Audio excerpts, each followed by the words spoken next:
As you've probably already discovered if you've got a Mars, it's not that easy to get the USB stick in and out of the rear port, particularly if there's another printer beside it or it's next to a wall or something. So I've created a simple kit. You can see it on the left side there. It's just a 3D printed USB holder, a cable extension and a couple of screws to hold it on, but the parts are good quality and they do fit first time.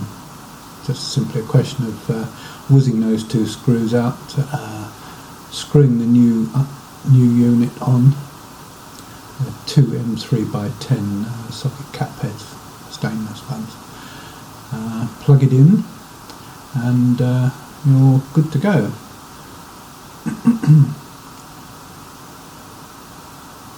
So there we are.